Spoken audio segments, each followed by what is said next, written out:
With Donald Trump's election to the nation's highest office now in the rear view, several Democrats will gather today via telephone conference call with President Obama and Hillary Clinton to discuss many things, including the Democratic Party's future. And while Trump's win continues to rile demonstrators across the country, former Democratic presidential candidate, Vermont Senator Bernie Sanders, says that he is keeping an open mind with regard to the future.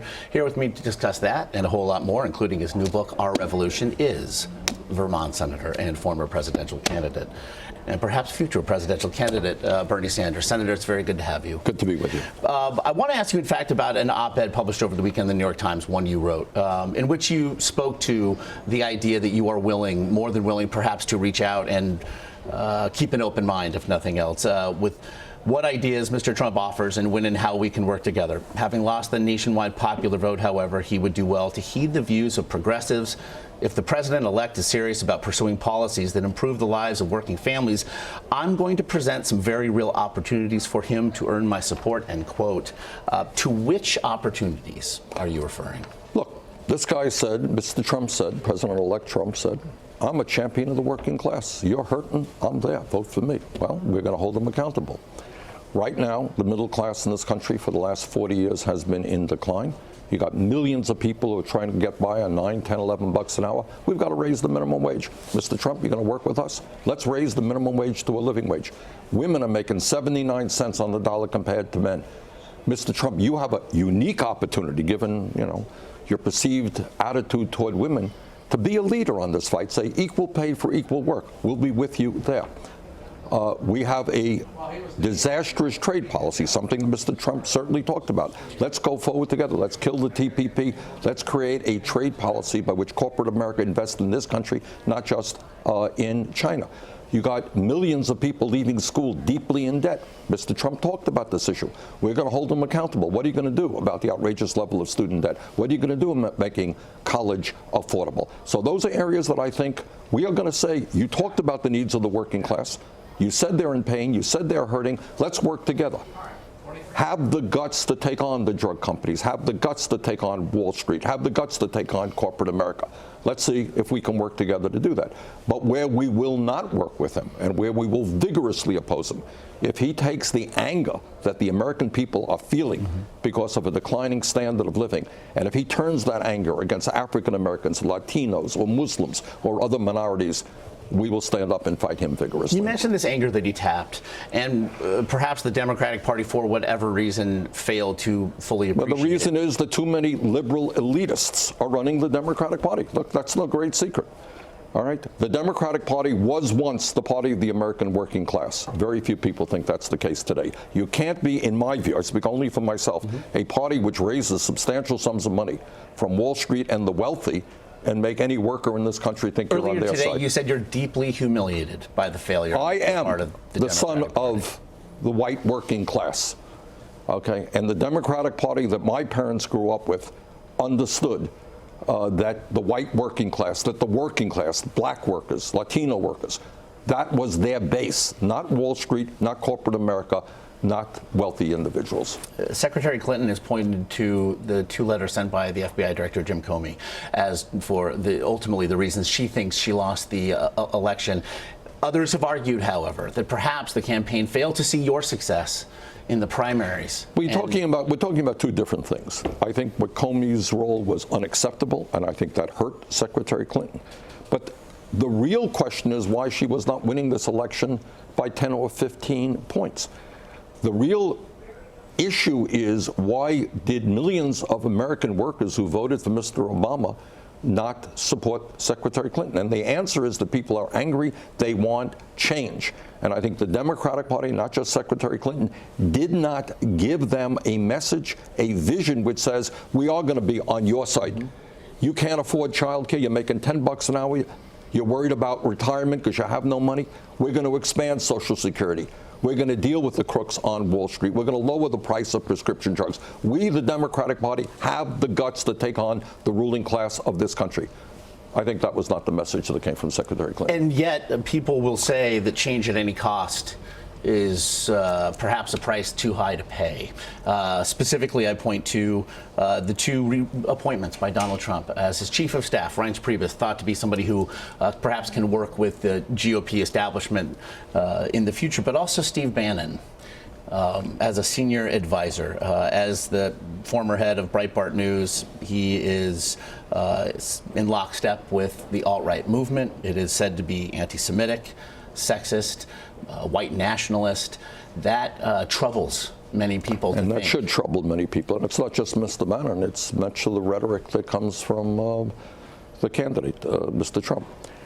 One can only hope that a lot of what Mr. Trump said during the campaign was just that, and that he's going to get beyond that and understand that the President of the United States cannot have an attitude which divides us up, which attacks people who are minorities. And I hope, the hope is that he will grow and understand that in the presidency. But appointing Steve Bannon to that That's post, a very bad sign, yes. We've seen that apparently the tweeting is going to continue, and he attacked the protesters across the country. Again, I guess we only have the signs that we have to work with, but Steve Bannon suggests, again, a change perhaps that will come at a great expense. Look, when people are angry, we can go forward in one of two ways. We can look at the causes of the anger. If the middle class is in declining, if people are working longer hours for low wages, if 43 million people are living in poverty, okay, how do we deal with that reality? People are angry. They should be angry. Almost all new income and wealth is going to the top 1%. How do we deal with that? That's one way. That's what I believe. But there's another way to say, hey, you're angry. You can't afford to send your kids to college. You know what the fault is? The fault is that little Muslim girl in the school down the street. She wears that hijab. Why don't you be rude to her, be a bully to her? Get your anger out against African Americans. Get your anger out against some Latino farm workers making $9 an hour. Hey, you feel really good. That's the choice that we have as a nation. Do we have the guts to get to the root cause of our problem? Why so many people should be angry? They're angry because they're working longer hours for low wages. They're angry because they're worried about the future of their kids. They're angry because they're seeing 52% of all new income going to the top 1%. We have a reason to be angry about that.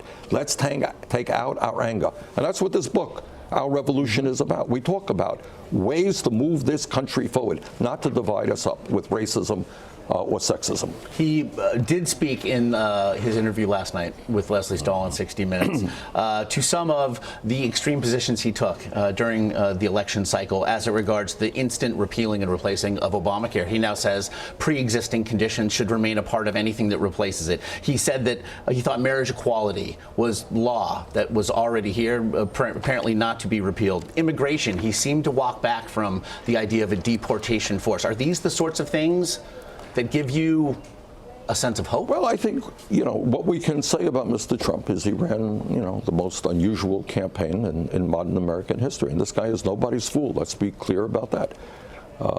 I would simply hope that as things settle down and the campaign ends, he begins to talk to people.